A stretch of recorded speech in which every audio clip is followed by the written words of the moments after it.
Let's take a look at this house. Let's inspect this house. Hey, Derek, Guy, Manuel. All right. So let's inspect this house, okay? Let's perform a home inspection on this house. That's what we're going to do today.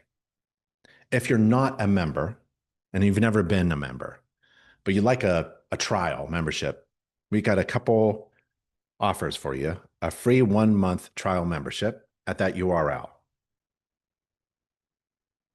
nachi.org/trial, TRIAL, and enter the webinar code, webinar month. Or if you want a 50% off discount off your first year membership, same place. If you've never been a member, if you're already a member, nope, it's only for new members, brand new people. And use that code, webinar. So that URL is nachi.org/trial, TRIAL. And welcome to InterNACHI.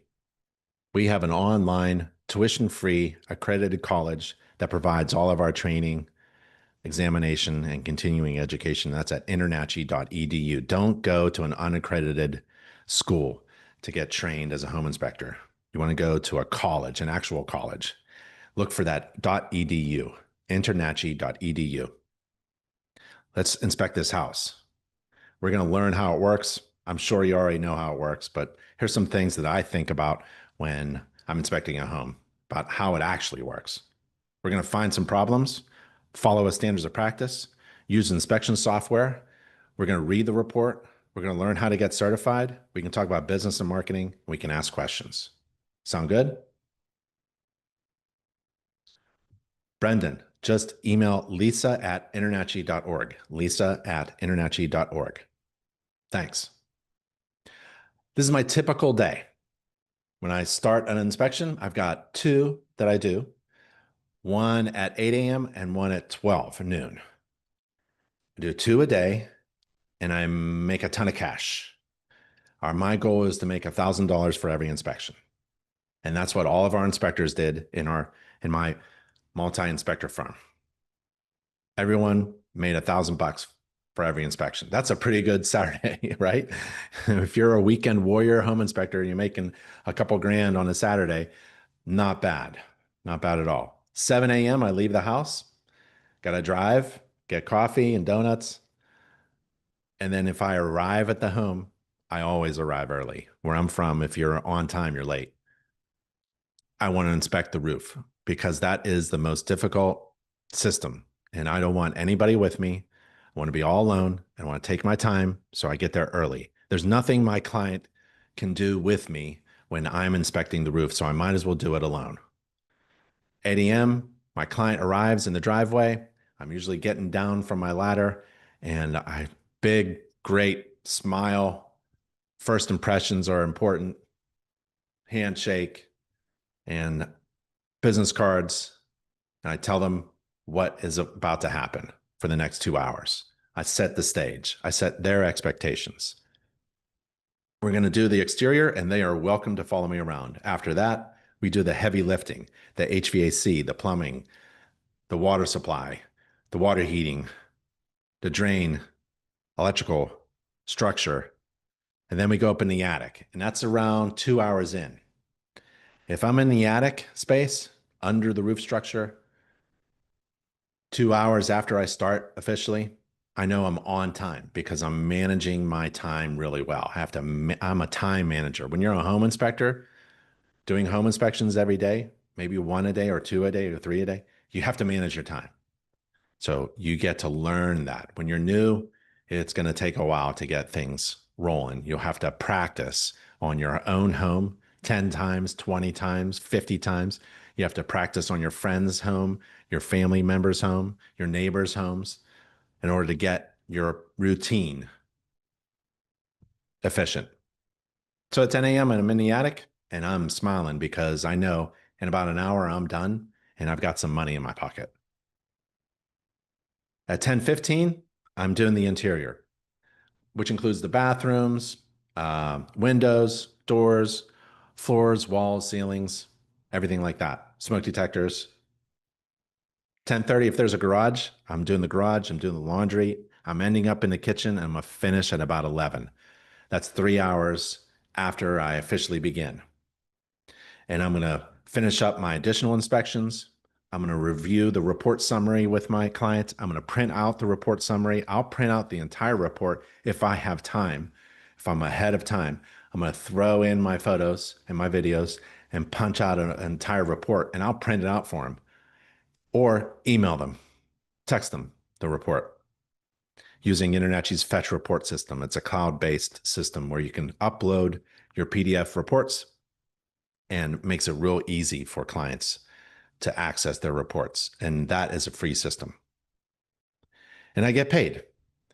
Typical home inspection fee, $400 or $500, but you add in wood destroying organism and radon. Now it's $750. You do a mold, do an infrared, you're pushing 1,000. And if you do 2 of those a day, well, talk about happy camper. What market is that? $1,000? That was the toughest market on the planet, Philadelphia. And Philadelphia is Jersey and New York. I mean, it's just within a 1 hour radius of Philly, there's 500 excellent home inspection companies. And we were number one. And we did that for a dozen years. So, how do you do it? Man, we put all those secrets, all the how did you do that in the marketing course that I just referred to a few minutes ago. But it's basically being that go-to one-stop shop that solves people's problems. Not only my clients' problems, but my agents, their representatives' problems. I mean, I literally asked real estate agents, what would be your ideal home inspection day? I listen to what they say, and then I provide it better than everybody else. In business, if you overwhelm someone, if you overwhelm your customer or client, we have clients with incredible value, they'll compare it to the cost, but they'll pay you every single time. So that's the goal. When you're performing a home inspection, we're trying to provide valuable information so that people can make huge decisions on the most costly thing that they'll ever purchase in their entire life. And they have trusted you to give them that information. Overwhelm them with unique, valuable information. And when they compare it to the cost, it'll be a good decision every single time.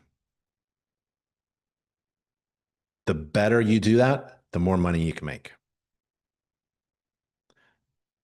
A home inspection is based on the standards of practice. The standards of practice is the foundation upon which you build a successful home inspection process. Heck, a business as well, because it tells you what you are required to inspect and what you're not required to inspect. And when you understand the not required to inspect, becomes so much easier and becomes really fun.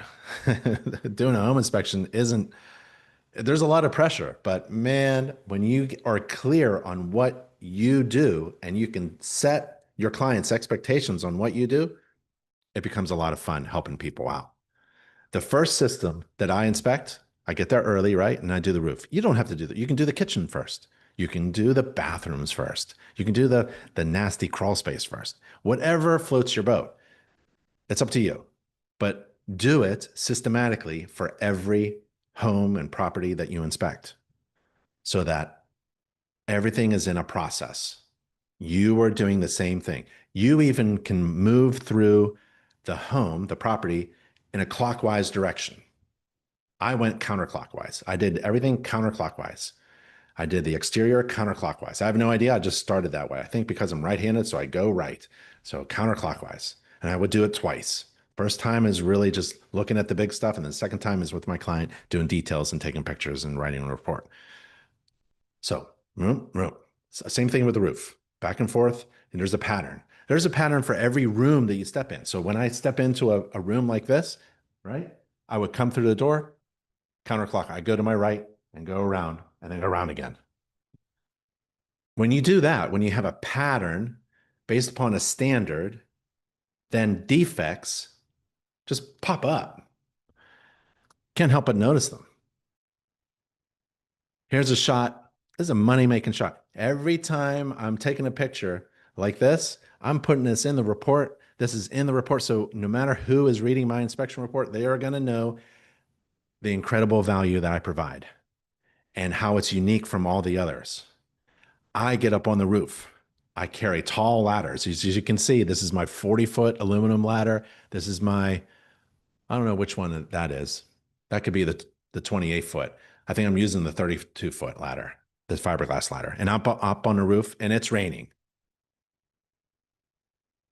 This is value that I want to convey to my client in everything that I do, right? This distinguishes me from all the rest. I've got big competition in Southeastern PA. Blow them away. Figure out how, oh, I like this too. This is a little tip. Get a big cone, get a 3-foot cone and put it behind your vehicle. If you're like me, I got to pull these ladders off in the back. I hate it when people park real tight up on my bumper. I don't understand why anybody would park close to a truck. Or a work truck? Why? You know, I just roll over. I just run right over little cars in my truck. The asphalt shingle roof appears to be in good shape. I don't see anything cracked or damaged. Nothing missing. No repairs. It's a young roof. The shingles are lying flat. The granular surface is good. Has plenty of life left on it. There's flashing around the sewer vent pipes. There's a few more sewer vent pipes. The gutters, front and back, appear to be clean. There's a ridge vent on top of the roof, providing ventilation for the attic space. That's good. Satellite dish in the front left corner.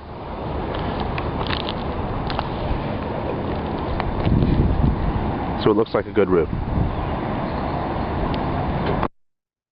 I play that for each of my clients at the end of the inspection. I put it on my computer, laptop, and I turn it and I hit play. I don't even introduce them to, I just hit play and they look at my computer and they just like are engaged in. And they're like, the first thing they do is they go, you know what they ask, right? What do they ask? What's the first thing they ask while they're looking at this video? With their mouth open. Come on. You know what it is. Someone type it in. What does somebody ask? What does my client say? They go, is that my roof? I'm like, yeah, that's your roof. That's your roof. They'll never see their roof like I see it. And you are insane if you don't give them that perspective. You're just insane. If you're a home inspector and you don't give that information to your client, I blow the pants off of my clients. They just can't. What? That's my roof? Yeah. You're walking on my roof? Yeah. Here's what it looks like. Everything's good. Okay. And they're like, oh, okay. The rest of it, I was with you for the rest of it. So, okay. What do we owe? Where's the credit card? They just immediately go for their credit card, right? Blow their pants off.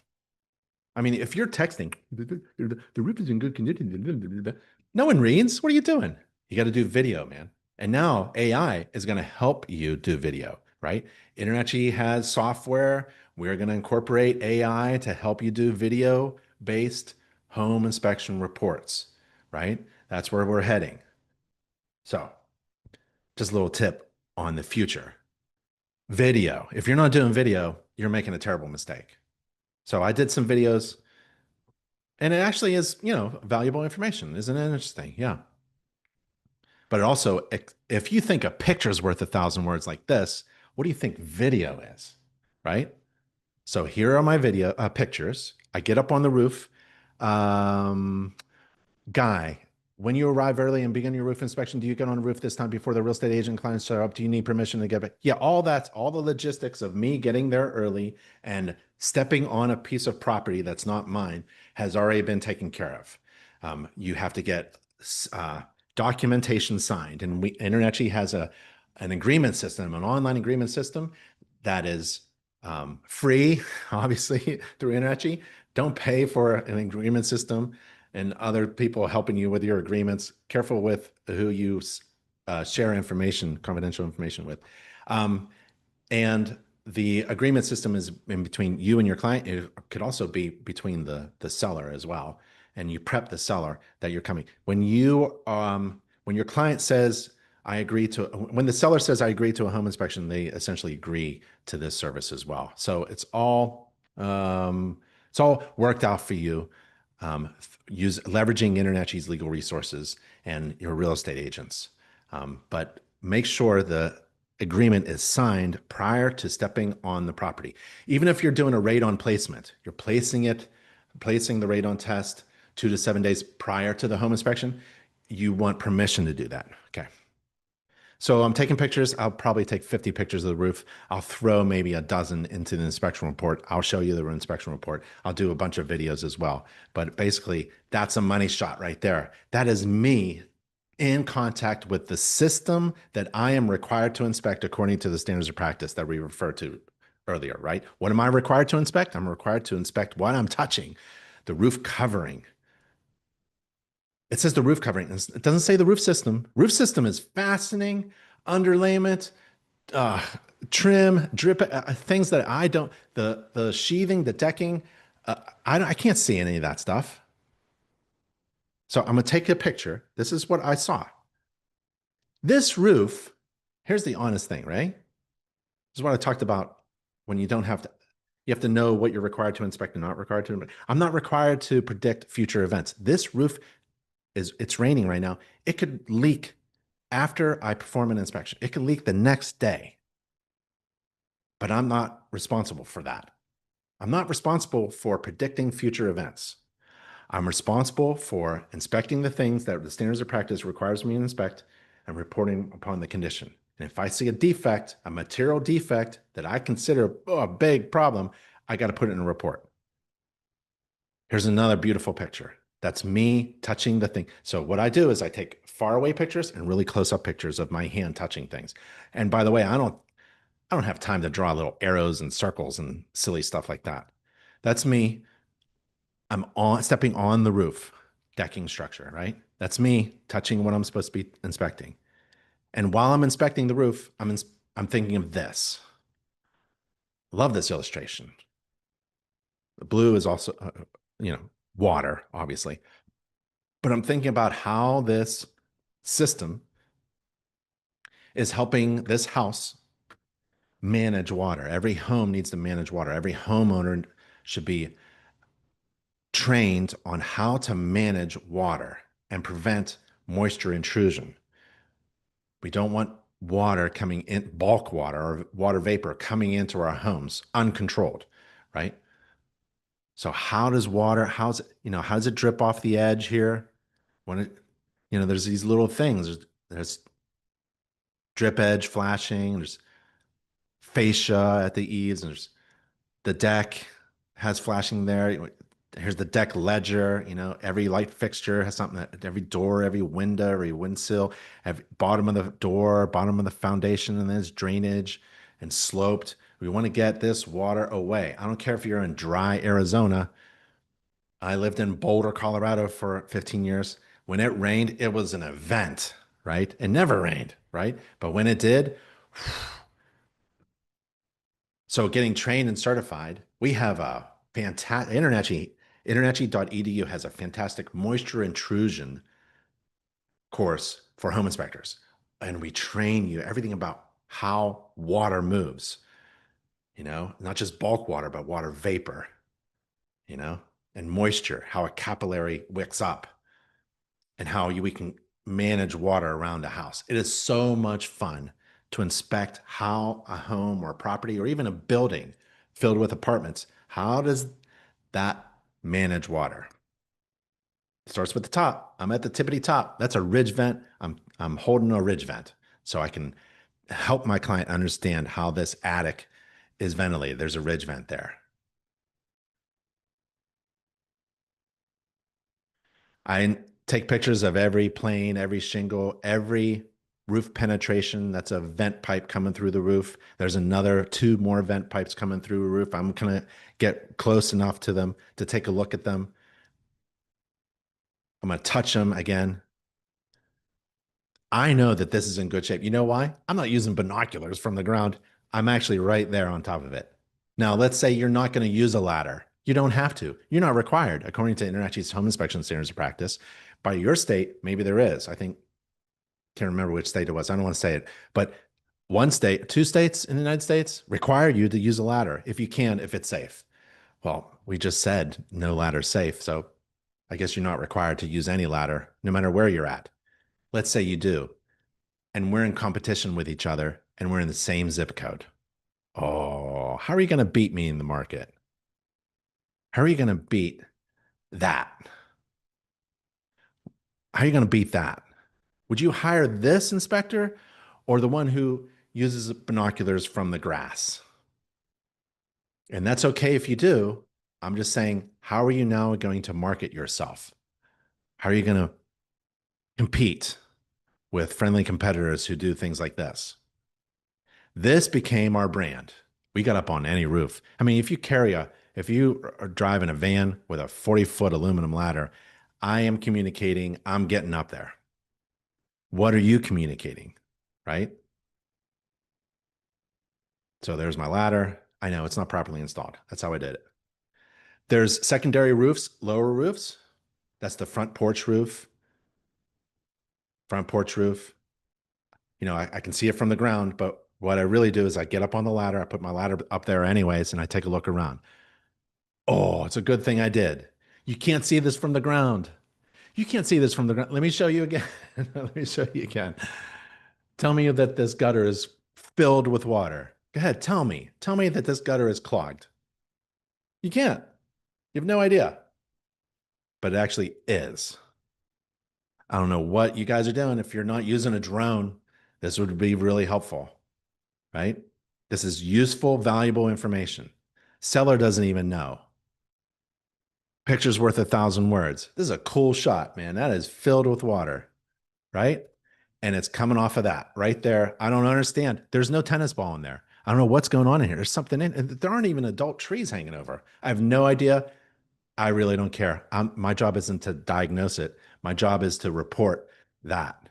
The rear gutter at the secondary lower roof is filled with water, clogged downspout. Boom. The downspouts go underground. I can't inspect underground drainage systems. I don't know where they're going, but I know this one is effed up because look, there's a ton. Do you see the shimmering of the water puddles? There's something going on here. So I got a clog gutter downspout in the back, and I've got this one in the rear corner that has a ton of water just puddling up. And it does this all the time because look at this. Oh man, it's even green here. There's just water just wicking up.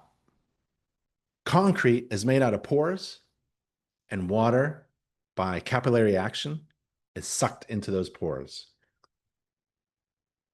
And then it stays there.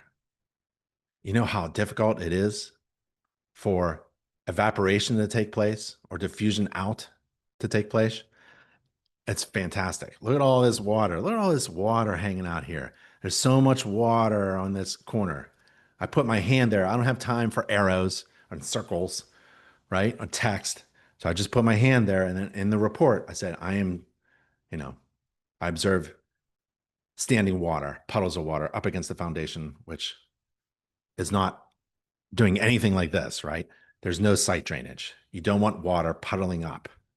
That's hundreds of gallons of water every rainstorm, just laying on a porous material of the foundation of a house. Man, it's so much fun being a home inspector to explain all this stuff. You know that condition on the outside? You know this condition on the outside right there? Or how about this one with all the standing water? You know this has an effect on the occupant's health on the inside of the house? Do you know how this is connected to the indoor air quality on the inside of the house? It is. Everything is connected. In a home or building, and we spend 80, 90% of our time, our lives are spent in our homes and in our buildings, looking at screens, looking at them, right? breathing the air that is affected by what's going on outside. And your clients have no idea. Most homeowners have no idea why they're not feeling well this week, right? It ain't COVID. It's this stuff. So if you want to get into healthy homes, oh, now you're doing a home inspection and you're also a healthy internet. You can certify and train and certify you to be a healthy homes inspector. Now you double that up. Now you're really providing incredible amount of information, valuable information that has a direct impact on people's lives and health. Our homes affect our health. And home inspectors, not building code inspectors, not builders, not contractors, no one cares. Not your doctor. Your doctor doesn't put this.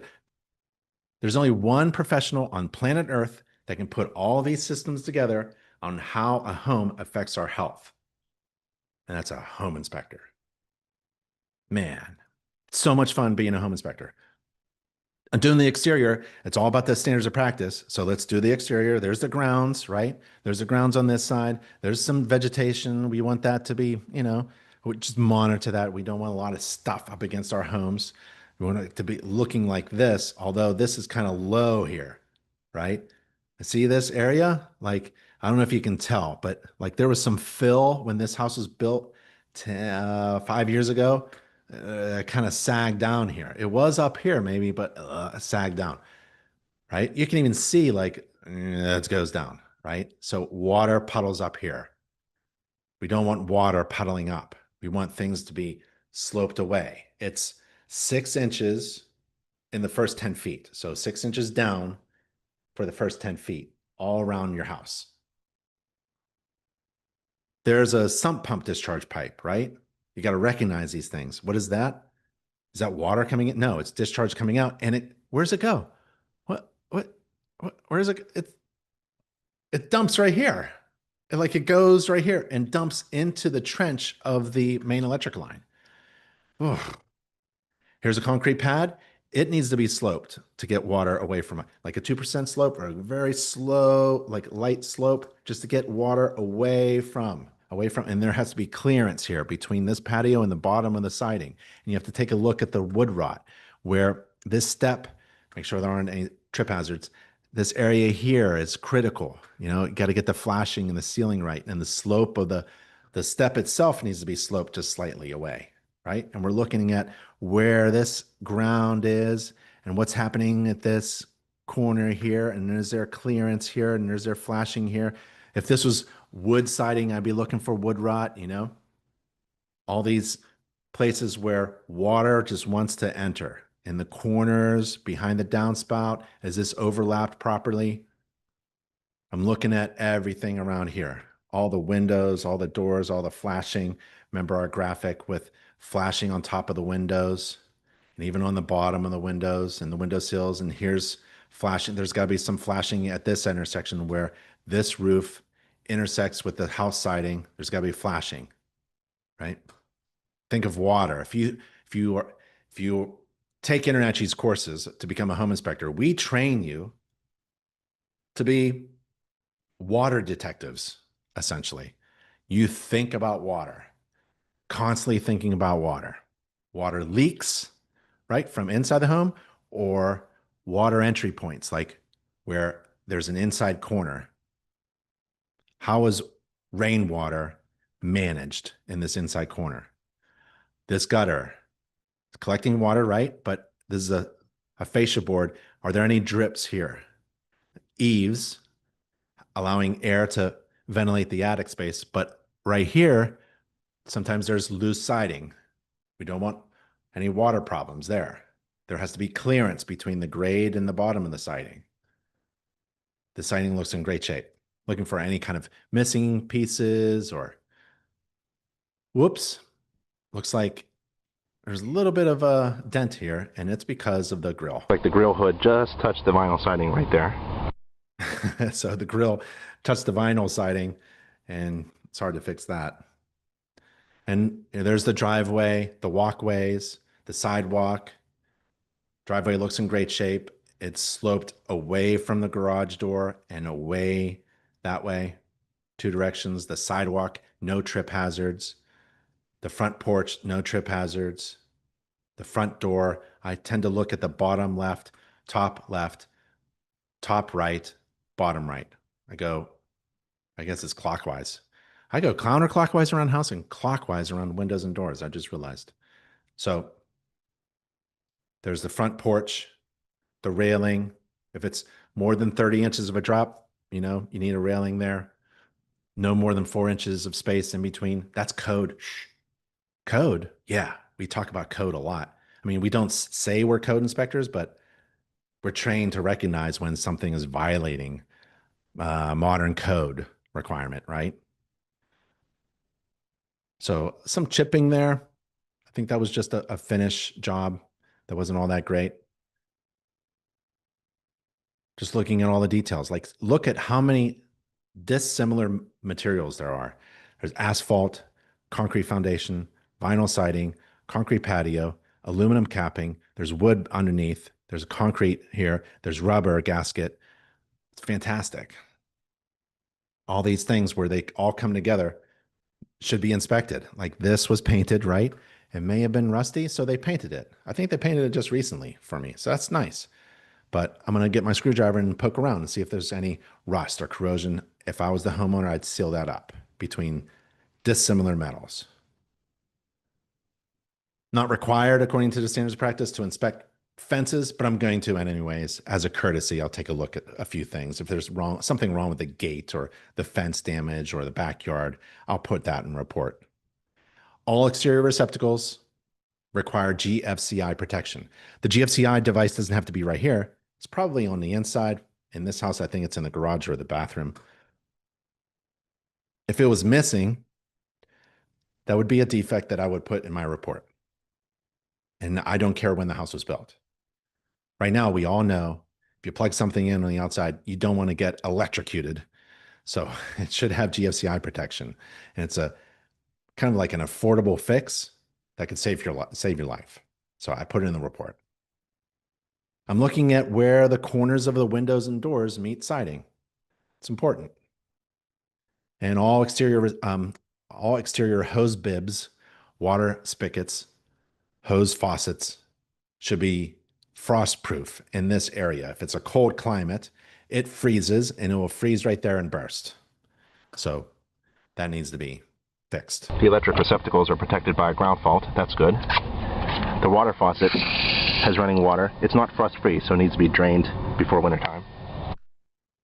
And there's the siding. I don't like that nail right in the call it capping siding, or if it was flashing, it'd be counter flashing. It's this overlapping flash. You've now put a hole, essentially a water penetration path, a path for water intrusion through this fantastic vinyl capping around your door here. So make sure that's sealed up. I mean, this is a very minor detail, but I'm looking at it. I might as well mention it, right? So anywhere the bottom of the corner of the door, and this wood absorbs water, it wicks water. It's pressure treated, right? But it still is wood. So I want to make sure it's in good shape. It moves differently from the other materials. It expands and contracts and all that stuff. Different prep, different maintenance. That's an exhaust pipe, probably from the hot water tank. That's the heating system. Water meter, dryer hood. Half of a job of a home inspection is just identifying what you're looking at. Seriously, like if you don't know what this is, you can get trained real quick on identifying components. Left side of the house is the electric meter. It's secured to the house. The electric line comes up from the street underground into the meter, and then the line goes into the breaker panel. And I see the breaker panel is grounded to the earth with that grounding wire. TV cable and satellite box and phone cable. To the left is the dryer exhaust pipe, sensor that's hooked up to the water meter, some pump discharge pipe, and exhaust pipe from the hot water tank apparently. Hot water tank. Guy's asking questions. So that's his name, Guy. So you make sure agreement is signed with the client before starting? Yeah, I do. What about payment collection? Our policy was to collect payment after my client says that they are 100% satisfied, before the inspection or completing the inspection, and thoughts on when to collect payment at the end. So that would cause water damage. Is there no proper dam? So what would cause water damage if there's no proper drainage on the roof? Well, if there's no proper drainage on the roof, there's a problem, right? So every roof needs to be designed to drain. Even flat roofs have a slope. So everything is sloped. And we don't call it pitch, we call it slope. Do you take a lot of pictures of each system? I do. Do you use them all in your report? No.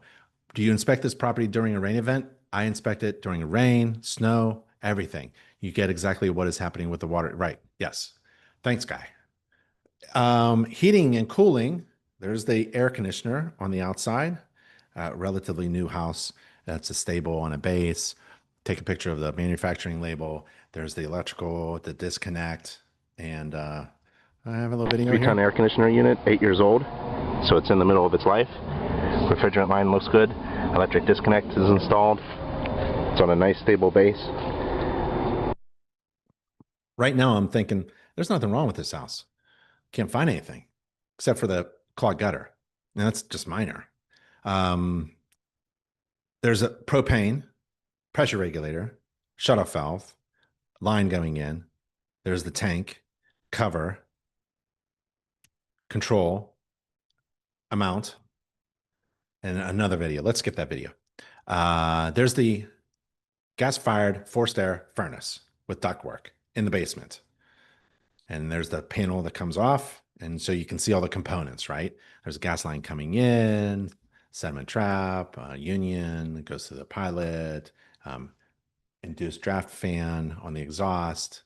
The burners are here, shut off switch. The blower fan is down here. The air filter is probably here. Here's return air ductwork. And above the heating system is the air conditioner and supply ductwork. And this is a condensate from the A coil of the air conditioner system. And there's the unit there. We got the condensate line, and there's the air filter. This is all the stuff that I show my client while I'm inspecting. Make sure it's in the correct direction. There's the arrow. So that's in clean, good shape. It snaps back in. There's the burners, bad picture, kind of blurry.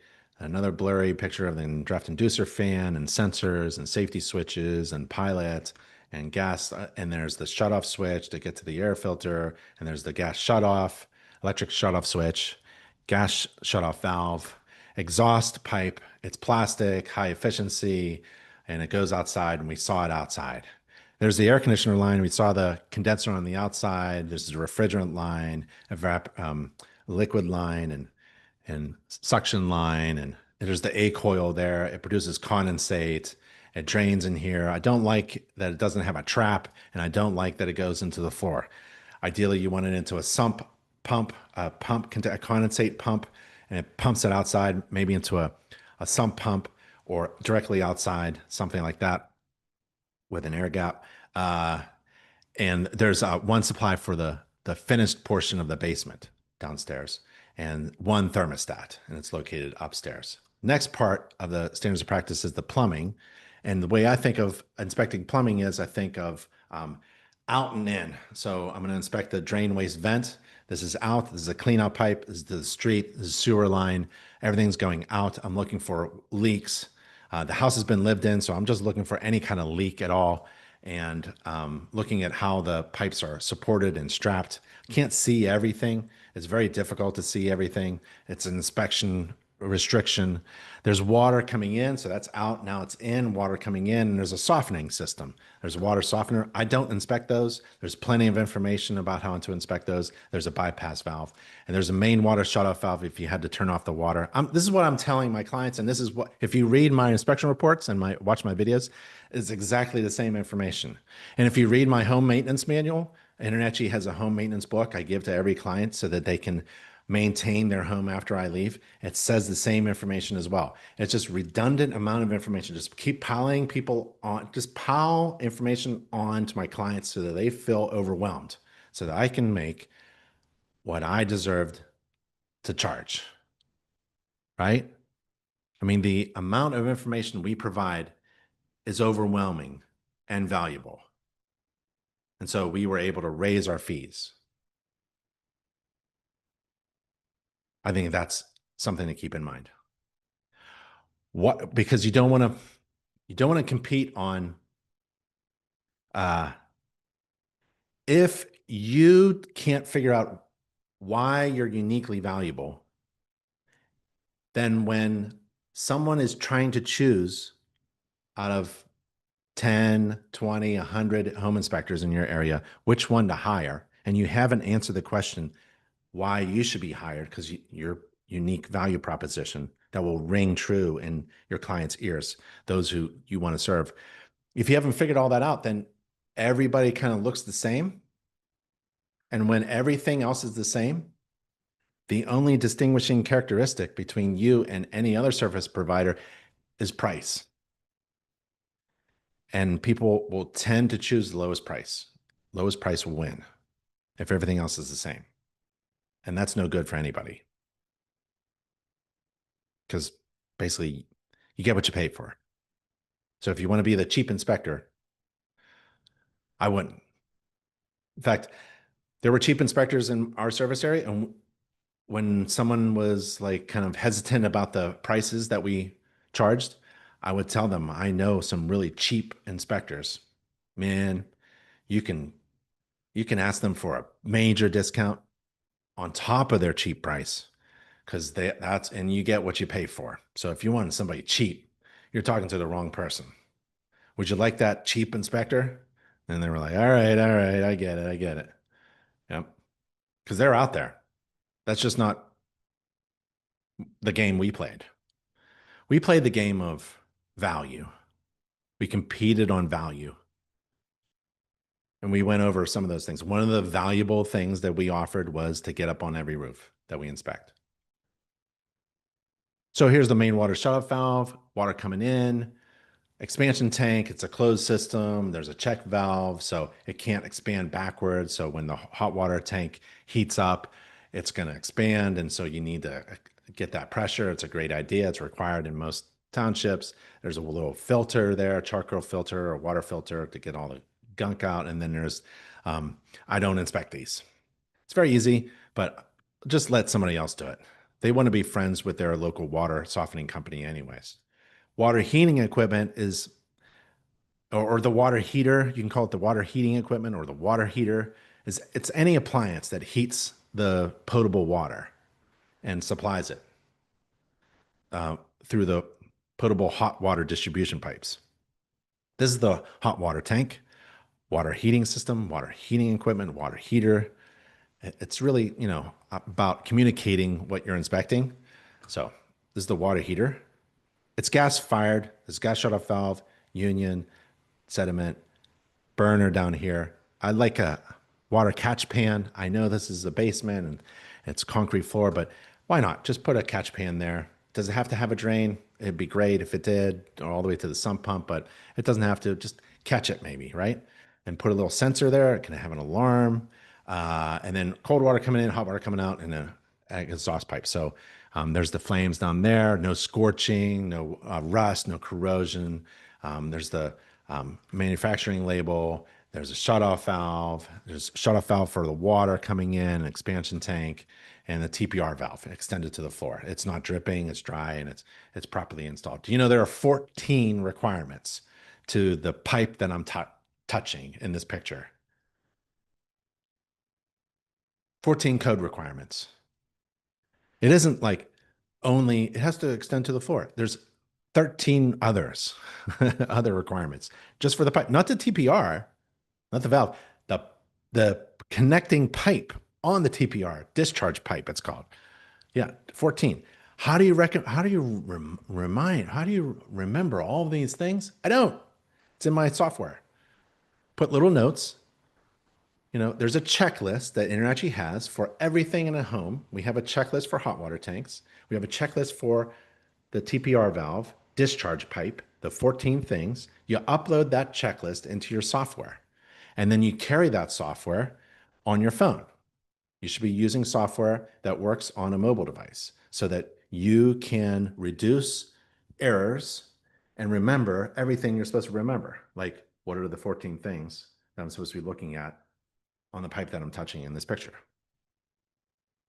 And you become more efficient too. When you carry the standards of practice, when you carry software that has basically InterNACHI's checklists on it, you become really good, a really great inspector. You don't miss anything, you reduce mistakes, and you become highly efficient. Because remember, early on in this presentation, we talked about managing time. Just like houses manage water, you have to be really good at managing your time. You can't spend all day inspecting everything. That's not what you're hired to do. Basement, foundation, crawl space, structure. Okay, let's do that. What am I required to inspect? It's in the standards of practice, right? Guy, Ben, do you speak with each client? Do you ever turn away potential clients? Red flags. Yes. We talk to every client. We invite every client to walk with us and talk with us and ask questions because I don't want to write reports or answer questions at night. I want to have dinner and spend time with my family and watch Thursday night football tonight. I forget who's playing. It's not the Steelers. They play Sunday.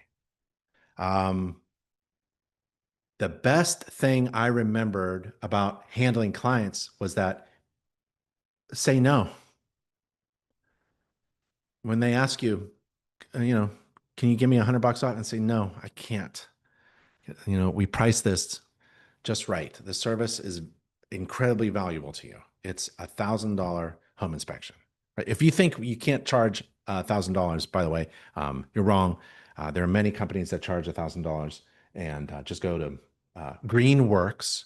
I use them always as an example. Go to Greenworks in Texas. Just Google Greenworks home inspections in Texas. They have green, greener, and greenest.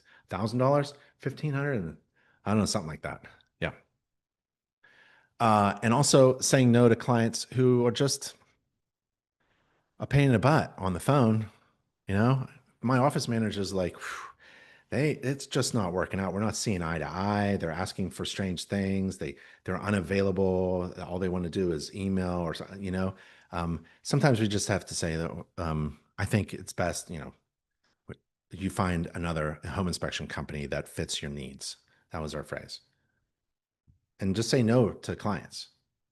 Sometimes clients, unless you need the money or something and you have to grit your teeth through the whole experience, our clients were so much fun to work with and they really enjoyed and valued us, right? And we were just inspecting our neighbors' homes. That's how we thought. Every inspector was inspecting their neighbors' homes. Essentially, it's true. Like if they're in the same county, it's essentially your neighbor, right? And we're helping each other out and we're going to inspect your home for you. That's how personal the relationship was. And some neighbors you just can't get along with. So you got to say no, right? Where are those checklists in particular on the website? Okay, I apologize for that, Greg, and I'm going to tell you exactly where it is. Greg, honestly, InterNACHI has so many pages of information.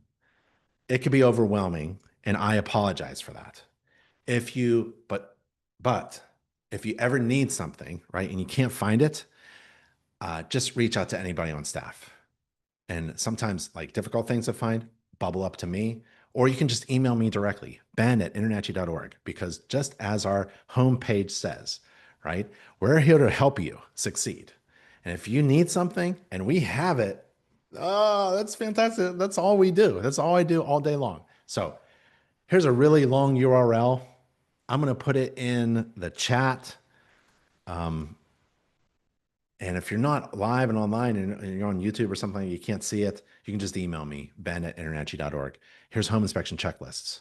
Home inspection checklists. They're fantastic. All right. Where were we? Oh, yeah. Basement, foundation, crawl space, structure. Okay. So, Eddie says, are you live? Some days I feel dead, Eddie. Just kidding. What do you mean? Am I live? Of course I am. This is not AI. This is really me. Here's the basement. Part of it was finished, part not. And so I take pictures like this in order to document that there are inspection restrictions. I can't see anything. I can't see everything. I can't see everything. Can't do everything. Can't see everything. What, Ben, what if there's a big hole right there and it's filled with mold and it's leaking water and it's on fire? Okay. Right there. If I can't see it, I can't report upon it. I'm required by the standards of practice and my inspection agreement to report upon defects that I both see and consider really big. Material defects, they're called. Major defects.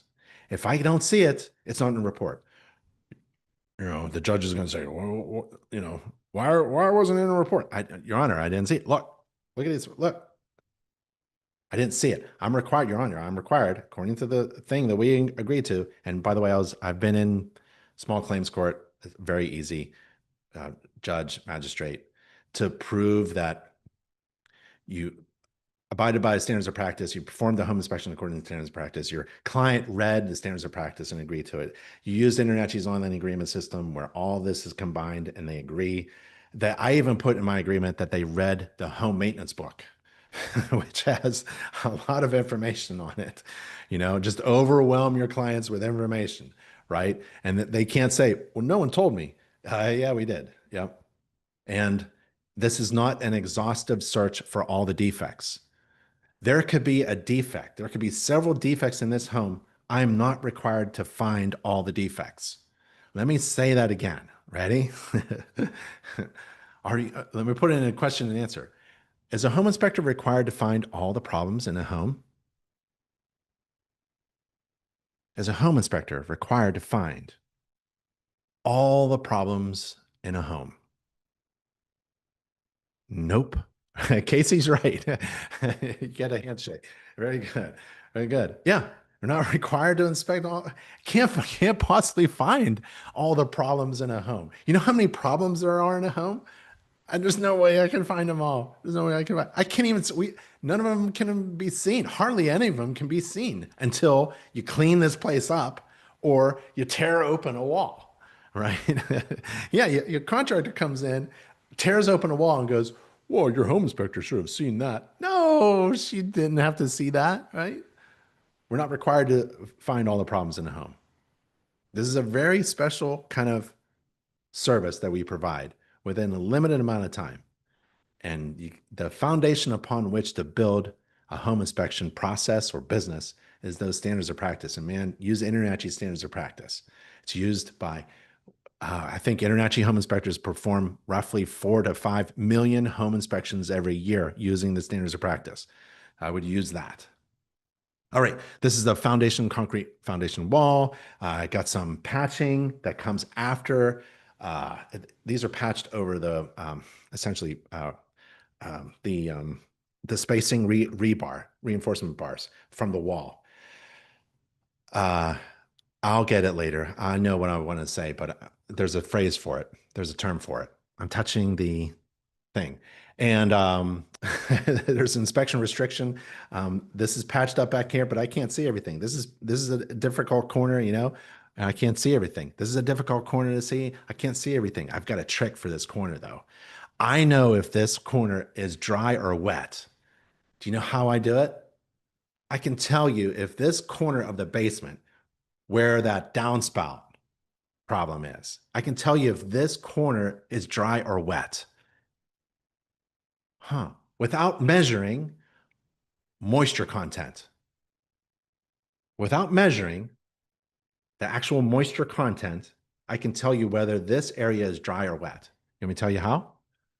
Hold on. We'll get to it. So there's inspection restrictions. I can't see everything. I can't I can't see everything, but I'm looking, I'm putting, Your Honor, I'm moving stuff here and there, I can't see everything. Look, what is that? That is a window underneath what? Well, we saw the window on the outside. Remember it was painted gray? What's insulation doing on the outside? Where is that? What? You figure that one out. There's that window that we saw that should be painted and sealed. Drop ceiling, right? You're not required to move the drop ceiling tiles. I'm going to move this drop ceiling tiles under certain like the front door and the slider door and certain areas where I think there might be water and underneath the kitchen sink, first floor bathroom or something like that. I'll move those tiles and it'll look like this. I won't be able to see anything after I move them. These are engineered joists, eye joists. These are fantastic. I love these floor joist systems. This is awesome. Much better than sawn wood. And but the drop ceiling is in my way, and so are the pipes and the insulation and the hangers and everything's just it's a big restriction. It's a huge just restriction I'm just trying to do there. That's what I use to determine whether a corner of the floor in the basement is wet or not. What is it? So there's insulation at the band. I'll move the insulation with my 3-tine garden hoe. Let's see, there's a picture of it. There it is. So I have a garden hoe. It's extendable. You can get it at Home Depot or, on Amazon or something. And I straighten one of the tines so I can poke on it, right? And I grab that insulation, I move it, and then put it right back. No one even knows. And, this basement section with the heating, the water, and the drain, and it's taken probably an hour. It's a good chunk of the home inspection. It's the heavy lifting part, right? Then the next part is electrical. I use that. So this is the moisture meter. It's an extendable moisture meter. It has pins at the bottom, and it gives me an audible signal on whether it's wet or not. And I'm not measuring the moisture content. I could care less. I don't quantify, I qualify. I don't quantify anything with measurement.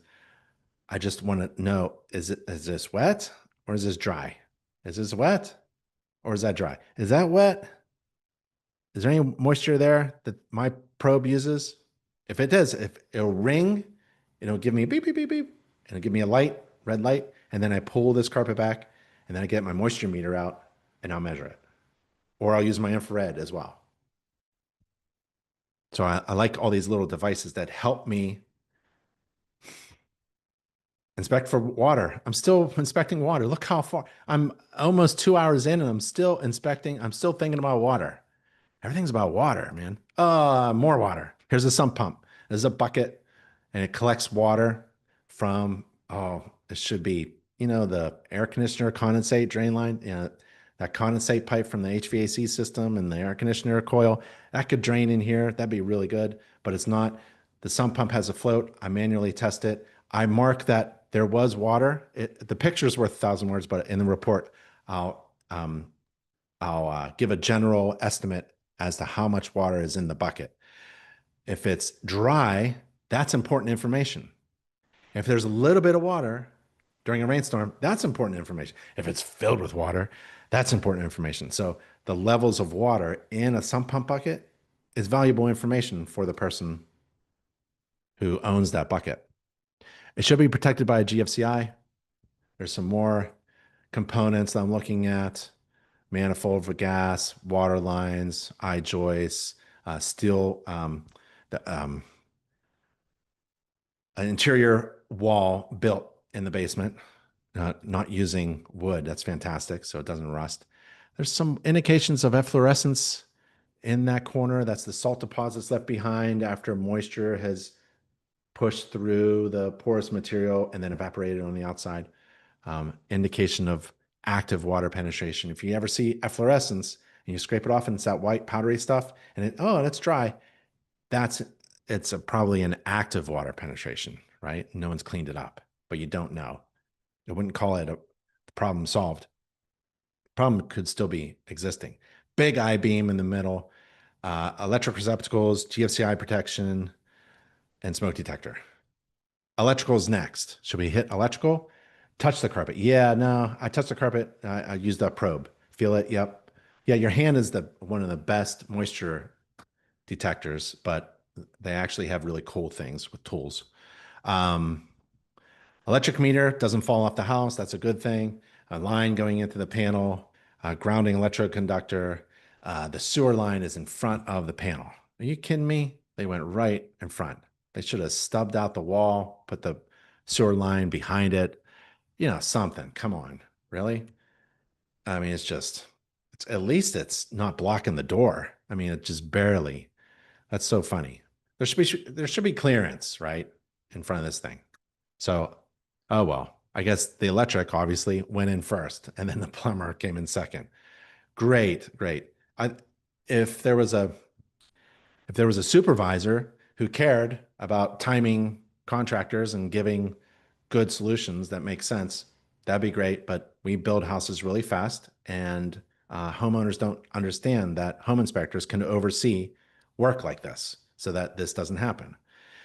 If you go to overseeit.com, sign up, right? Overseeit.com. And these home inspectors, internationally certified home inspectors, can make sure the next project is done right and on time, right? It's project oversight, contractor oversight, supervision of contractors so that unnecessary repairs are not recommended. And terrible work like this doesn't get done by master plumbers, master licensed plumbers, master electricians. This is perfect. We got a master electrician and a master plumber, and this is what they came up with. Great. Here's the electrical panel. 200 amps, two fingers, 200 amps.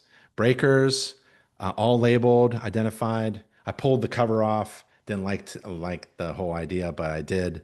I wanted to see on the inside. I apologize for the blurry pictures. But all the things that, if you ever wanted to download a really good 50-point inspection checklist for an electrical panel, we got it.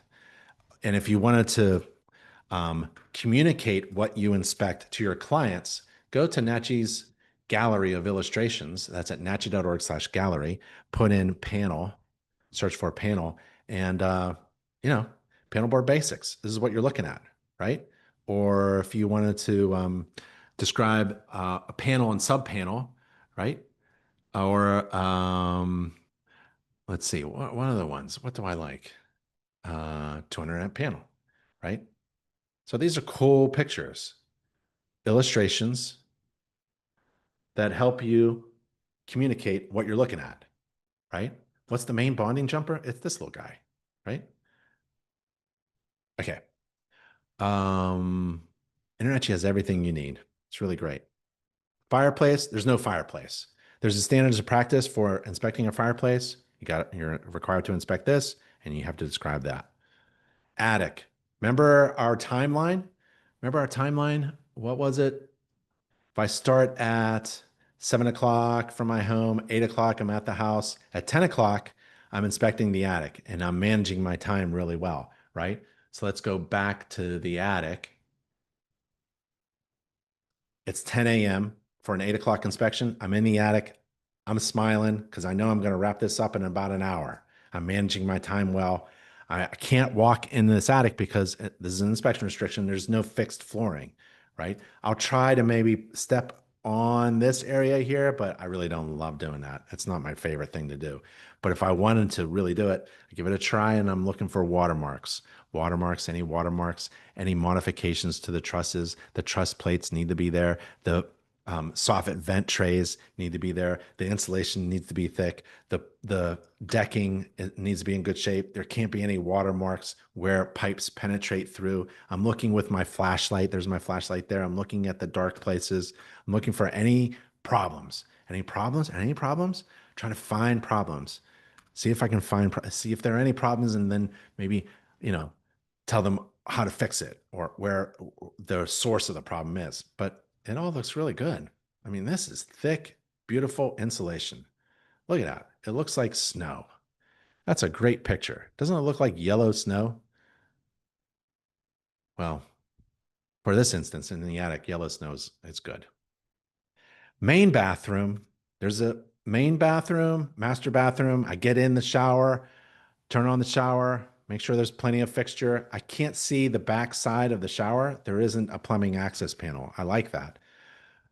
Double sink, run hot and cold water, looking at the drainage pipes, the P-traps, the cold valve, the shutoff valve, the stopper, GFCI protection in the bathrooms, the tub, the shower, little heat lamp, and there's the ventilation.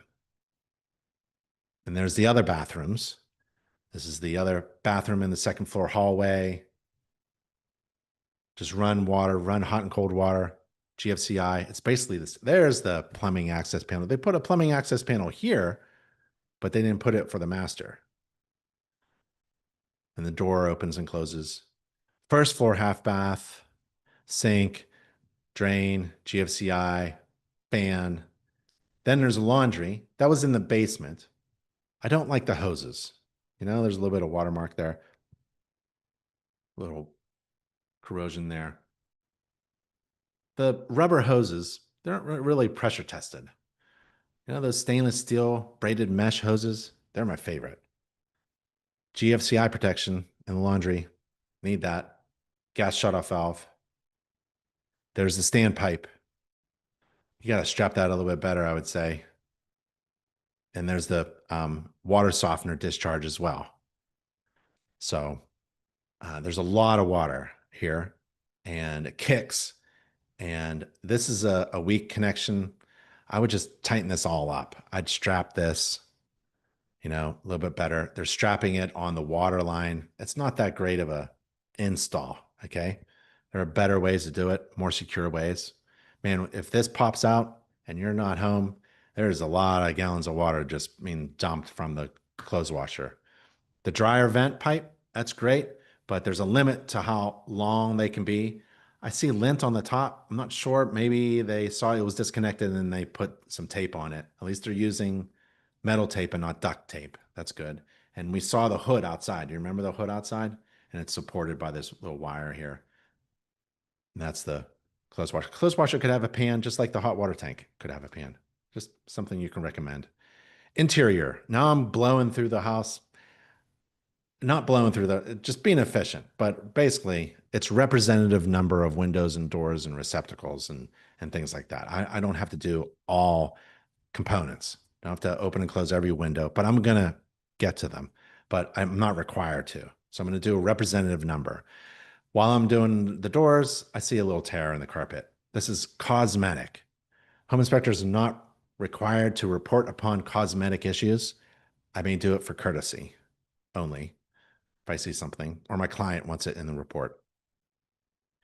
Front door opens and closes. I couldn't get this front porch post light to turn on. When I'm at the front door, I'll turn on the exterior lights. That's a good time. Instead of being on the exterior and then stepping in the house with wet shoes or something. So I wait until I have my indoor only shoes on. I'm at the front door and I stick my head outside and I'm trying to turn on the lights. This guy didn't turn on. It could be a burned out bulb. I'm just going to note it in the report. I don't think it's going to be this major electrical problem. I think it's just going to be a burned out bulb. More interior, more interior, more interior. One of the best places for me to inspect the interior is the ceiling below the second floor bathrooms. That's so much fun. And you can do that with an infrared camera. So the interior of this house is in good shape. And I get to the garage. So the garage has the standards of practice. I've got 2 garage door openers. I open and close each garage door. There's a 10-step checklist for inspecting the garage door opener. So there's 10 steps to inspect the garage door opener according to a national standard. And if you take InterNACHI's garage inspection course, you get to those 10 steps. Okay. So I highly recommend getting trained on every system and component of a home on how to inspect them, how they work, how they maintained. There's a GFCI behind the refrigerator. Can't reset it without pulling out the refrigerator. It's actually a freezer. So that was an issue. So I had to so the GFCI is back there. I heard it trip, I heard it go snap. And I'm like, it's behind this large appliance, isn't it? So I made sure everybody knows that this refrigerator is now off and we want to turn it back on by resetting the GFCI, which is behind this refrigerator that I do not move. Okay. Just careful with that. And just, there's a lot of stuff I can't see, that should be sealed up a little bit better around the pipe. We don't want gases and fumes and fire to go through that opening. And I'm showing my client that I'm looking for bugs. I'm looking for frass, ant parts. Carpenter ants are really popular in this neighborhood, in this area. I'm looking for that. I'm also looking for termites, termite tubes, the mud tubes. Um, on the outside, I look for carpenter bees and carpenter ants as well. But ant parts and frass, that's a lot of fun to look for, to look for. Um, and just a lot of, there's a trip hazard here. You don't need a handrail, but this is loose. This carpet is loose, and also the actual wooden framed step is loose. They're often loose. They're not attached. Often, like you'll be carrying something and you'll step on this front nose, which is not built to code, and the step will flip on you. I've done that before. Exterior faucet inside the house needs to be frost proof. It's a good idea. Garages get cold. I'm in the kitchen and I'm smiling from ear to ear because I'm almost done. And I've done a really great inspection and I'm working really hard and I can't find any major big problems. We got that clog gutter in the back. What else? Not much, right? Should I should I not charge them for my service because I can't find any problems? Guy says, Ben, given restrictions at the dead panel, the electrical front dead panel, would you remove this dead panel? Yeah, I did. What PPE use for attics? Um, a half mask. I don't like full face. I like a half mask, high efficient air filter. So, or respirator and gloves. And if I'm going in deep, I'll suit up like a crawl space, Tyvek suit. That's rare, but usually I'm just going right in. And then before I access the attic, I'll put something down on the floor to protect the flooring. So that's PPE for the flooring. Um, there's the kitchen sink, drain, garbage disposal. I mean, we have a checklist for, I think it's the kitchen sink, garbage disposal. I think there's just a checklist just for the garbage disposal, I believe. So GFCI protection for the kitchen receptacles, counter receptacles, all of them. And we've got really cool graphics that help you explain that electrical protection device that's required in new homes, including AFCI, GFCI, and where they come together. If you wanted to convey that with a nice illustration, you could. You can download these illustrations from InterNACHI's gallery and put them in your report to boost the quality of your report. It's really good. Let's see. Heat is required in the bathroom. Yes, heat supply. Does the heat and exhaust vent count, or should the heating be in um, a an infrared? What do they call it? A heat lamp device isn't a heat source. Um, in this house, the HVAC system was a forced air duct system, and there's a duct register supply for the bathroom. There isn't a return in the bathroom. And actually, by code, modern code, you're not required to have a supply vent in the bathroom, but everyone expects it. So there's a big discussion online about that. And you know, you can argue about code, but bathroom, you're supposed to have a heating supply for every livable area, and you can't live in a bathroom. So you can discuss that, but I don't care. I'm looking for a heater in the bathroom because I don't want to be cold, and no one else does either. Let's see. So the what's more important is really the exhaust. You need a vent that goes outside, not into the attic or into the wall or into the ceiling. You need the exhaust outside. All mechanical exhausts need to discharge outside, and that is directly outside, not through a vent or into a space that's unfinished or something like that, like an attic space or an eave or a soffit vent. It has to be outside. The termination point is outside air, outside the building envelope, outside the surface of the exciting. Okay. And that is mechanical exhaust. That's dryer, obviously. Kitchen and bathroom. Okay. Exhaust outside. He is required about guy. Ben, how do you define minor, major material defects in your report? Do you have a categories? Yeah. You're required by the standards of practice to report upon the material defects that you observe, right?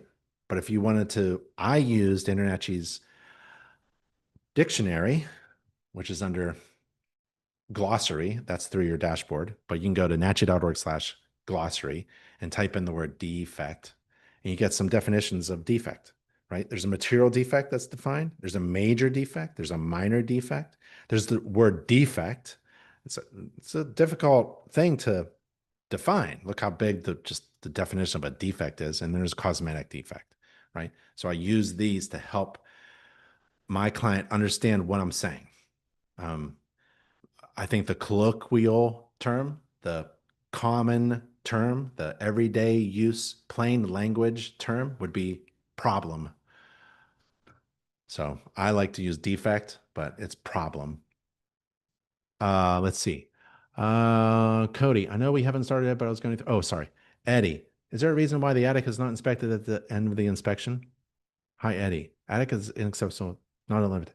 Is there a reason why the attic is not inspected at the end of the inspection? You can inspect anything at any time in any order whenever you want. But you have to inspect it according to the standards of practice. So the standards of practice doesn't say, well, you have to inspect this first or last or second or third, right? So you can inspect the attic first if you wanted to. You can inspect it last, but you have to inspect it. Eddie. Guy, how do you distinguish? Oh, okay. Same thing. Same question. Ben, oh, Guy, you are fantastic with the questions. How do you incorporate thermal imaging in your inspections from reports? Perhaps this inspection was performed before you incorporated you just told an inspection. It seems it would be helpful to. Oh, yeah. So I didn't use infrared on here. So I use infrared all the time. I used infrared probably in this home, but there's nothing to look at. I can't find anything. I usually use infrared, not for everything. I'm not going to every room and using infrared. I'm using my eyes first, right? And I'm looking for potential problems where there's going to be valuable information provided by this instrument that I'm using. I don't use a moisture meter on every wall surface. I don't use the probe, moisture probe, on every carpet, right? Right. So I don't use the infrared everywhere. I'm looking at the inspection and I'm going, okay, I need to apply this tool here. I don't use the flashlight where I can see everything. I only use the flashlight where I can't see, right? I only use tools that are applicable. So I can't remember if I used the infrared here. We were using the infrared when they were $5,000. I bought a $5,000 infrared camera. So we were using infrared on every inspection, but I probably pulled it out maybe down in the basement corner, but maybe I didn't because I was using the moisture probe. So I wasn't using, and I knew that the attic was really well insulated. I don't have any reason to pull something out for more information. So if you're going to use infrared, don't use infrared alone. You need a moisture meter. Those two are brother and sister. You need an infrared camera and the partner that goes with an infrared camera. If you're going to buy one, you got to buy the other. No, you can buy a moisture meter without the infrared. But if you're going to buy an infrared, you need a moisture meter because infrared will tell you, oh, anomaly. Look at that. What the heck is that? You know, you can tell there's a temperature difference, but you don't know if it's wet or not unless you touch it. And then, did that feel wet? Can't tell. So you get your moisture meter, which can then probe into material. I mean, it can probe an inch or two or three into the stud wall, right? So where are we? Guy, good question about the word defect. Oh, and incorporating thermal imaging. Chris Shep asks, do you have any recommendations for thermal imaging and moisture meters for the first time home inspectors? Yeah, get the cheapest one. Get the absolute cheapest one. And then in your marketing, tell everybody that you inspect using infrared. You don't have to say, I use really expensive infrared. No one cares. Just say, I'm infrared certified. Oh, so to get started, where is it? Go to certification and then click the certification programs and scroll down to infrared and become infrared certified. Infrared certified. This is the logo you want. Don't get level 1, level 2, level 3, level 4, which costs more money when you go up. No, just become infrared certified, InterNACHI thermography inspector. That's all you need. How much does it cost? Tuition free. Is it a college course? Of course it is.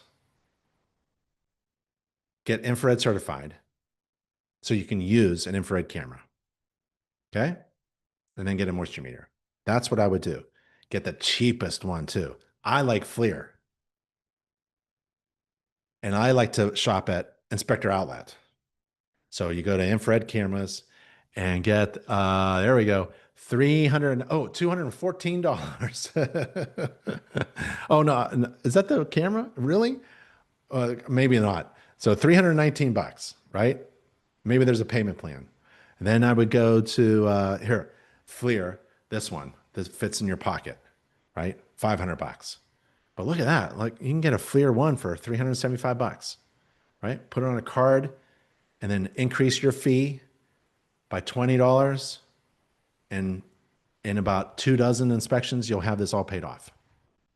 Allow your clients, don't ever take on overhead. If you're going to buy something for your business, like a home maintenance book, right? If you're going to buy an infrared camera, or if you're going to use InternetG's home maintenance book, which is only $3, you're going to give it to every client. Let them pay for their own book. Increase your fee $5 and give them the $3 book and a cup of coffee, right? At McDonald's. Just raise your fee $5 and allow your clients to pay for their own home maintenance book. Don't take over the overhead costs. Buy an infrared camera, raise your fee, and allow the next 2 dozen clients to pay for you using that infrared camera. Let them pay for the valuable information that you can grab for them using that infrared technology. You don't have to go in the red in order to provide incredibly valuable information. Allow those clients who want that information to pay for your special tools that give them the information they need. Does that make any sense? I hope it does. Don't ever go into debt, right? I mean, just for a quick, short window, sure, initial investment, but have a plan to pay that off. Not on your own. Allow your clients to pay for that upgrade tool. I'm in the kitchen, dishwasher, stove, oven, and it doesn't exhaust outside. I have a gas stove and a gas oven, and the kitchen exhaust, mechanical exhaust, should be going outside, and it doesn't. It really should. And there's the window there. Maybe that's the exhaust. Inspection report. Here's the inspection report. Pictures. I throw this in before I leave the property. I'm doing this before I don't want to work in my truck between jobs. I don't want to go to the office and do photos. No. Here's that clogged gutter. I'm done. Here's the monitoring this, right? Improving that grading. There's the mark from the grill. Couldn't turn this post light on. There's a fridge plugged into a GFCI.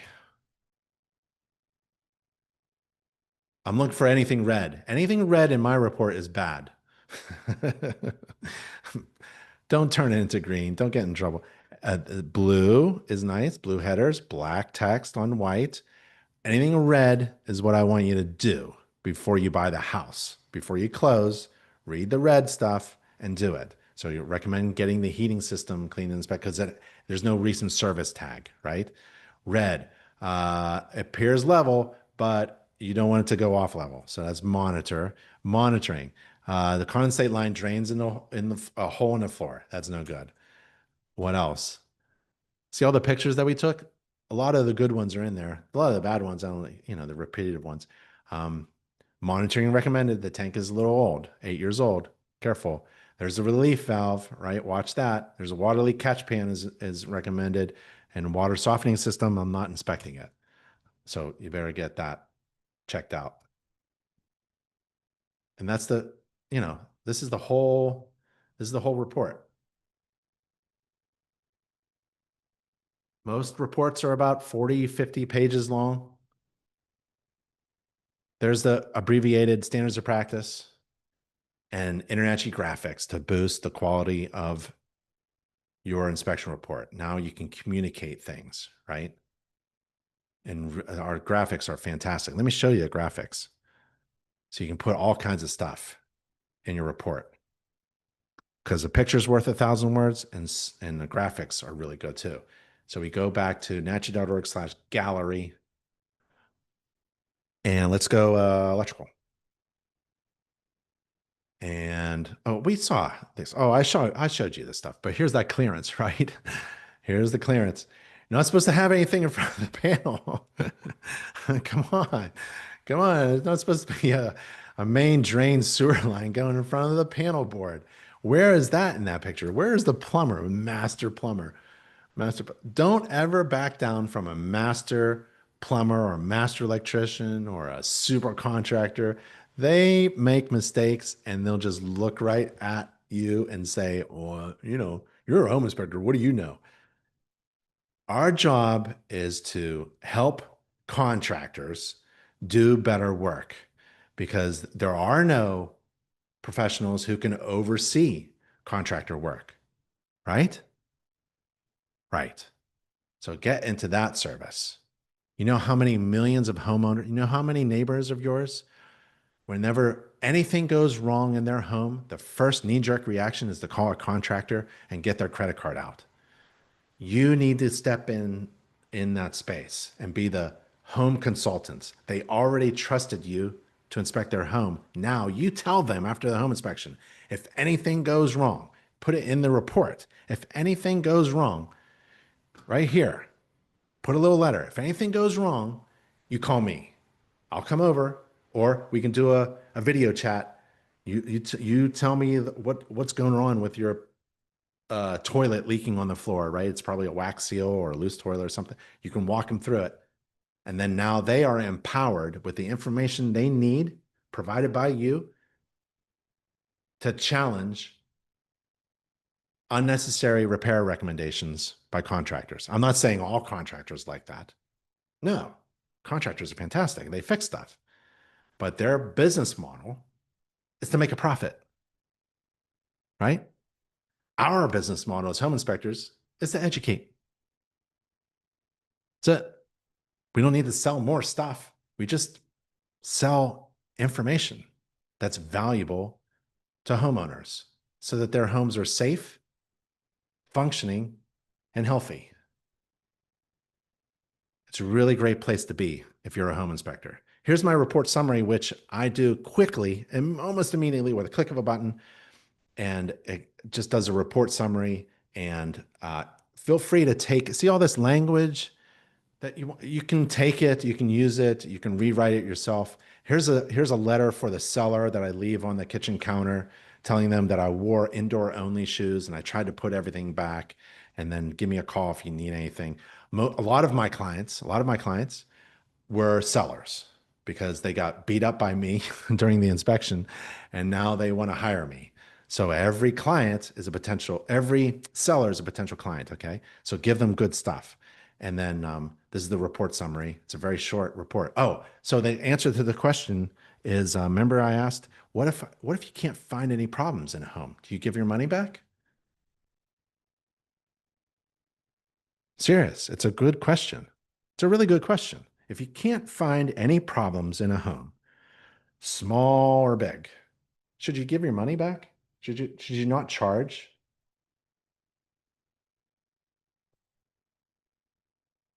You should charge the same amount of money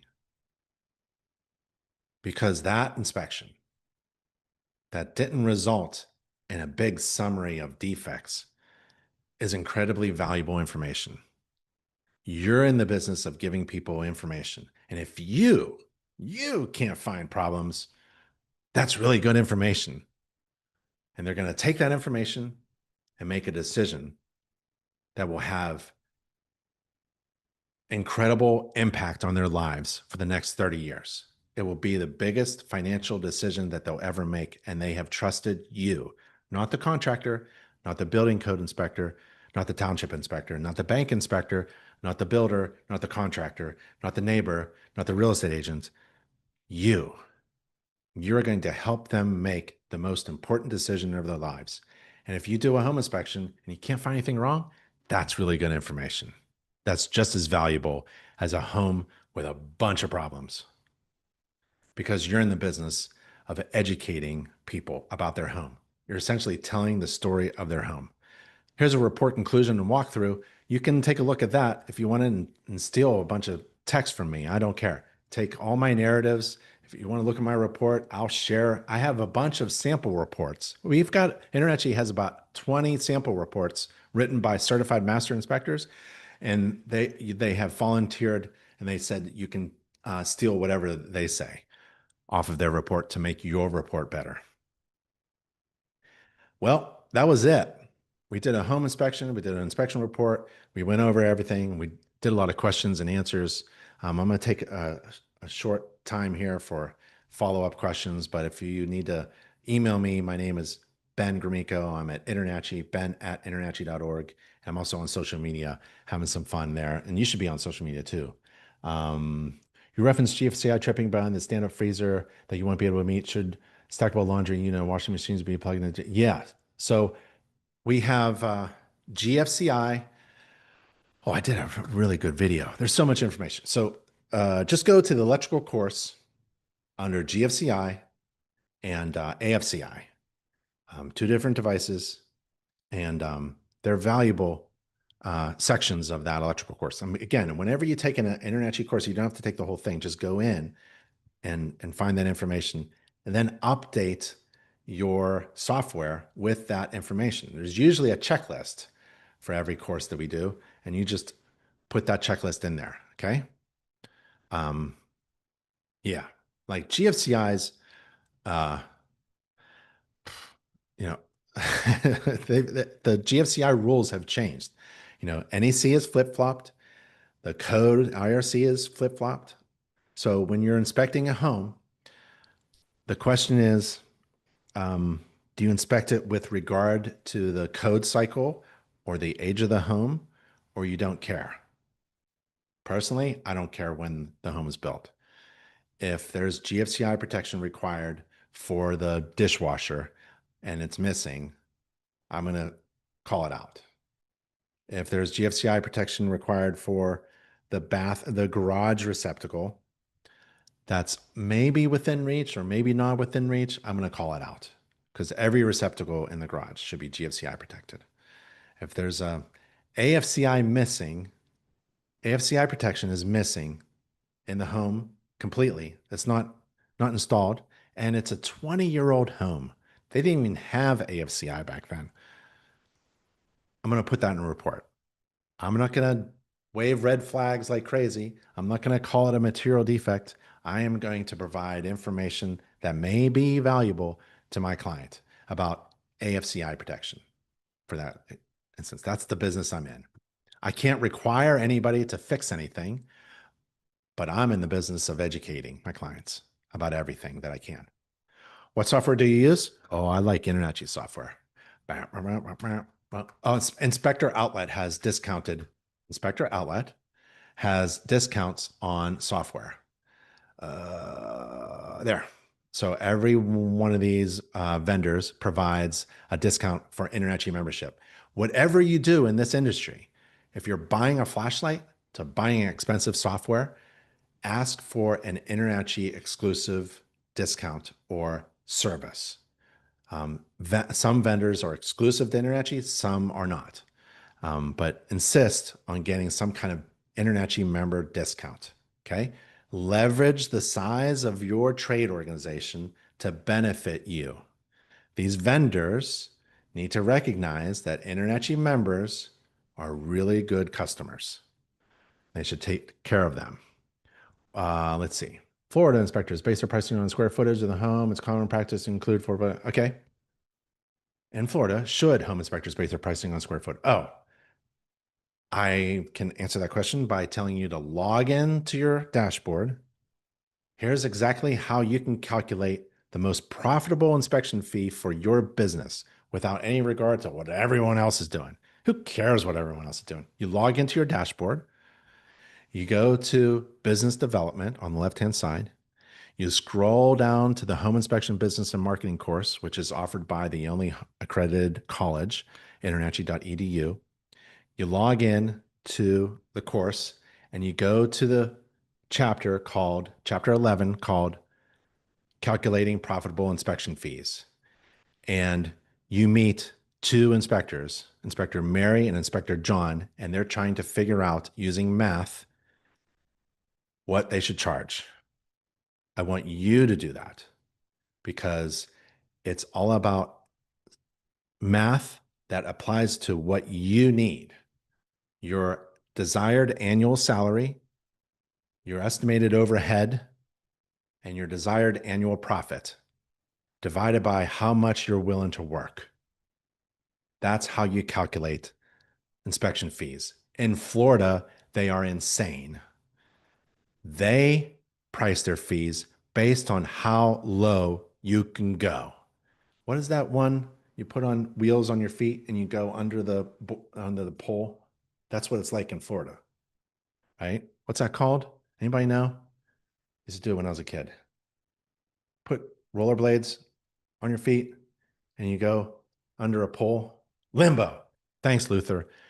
In Florida, they play limbo with their fees. That's a really good phrase. I've never thought of that. I just thought of it now. In Florida, it's terrible. They're all just playing limbo down there. See how low you can go. But your thing is tonight. Who asked that question? Lothar. You're gonna do the math, buddy. Okay? And you're gonna figure out a profitable inspection fee.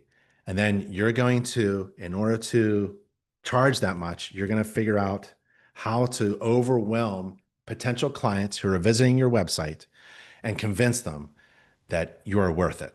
Because in business, if the value, if the perceived value, it's not even the actual value, if the perceived value of the client looking at you, they're looking at you, they're looking at your website. What kind of value do I see? If the perceived value is overwhelming in comparison to the cost, it's a good decision. So cost has something to do with it. If people are landing on your website and they're not scheduling with you, it's not your cost. It's not the fees that you're charging necessarily. It's probably you have a problem with communicating the value. You have a problem with communicating. You have a problem with marketing why I should hire you instead of anyone else. That's what you should work on. Calculate a profitable fee using math and then work on marketing in order to support that. You want to communicate why you charge what you do. And it's all about marketing. And I would take the Home Inspection Business and Marketing course. All right, y'all.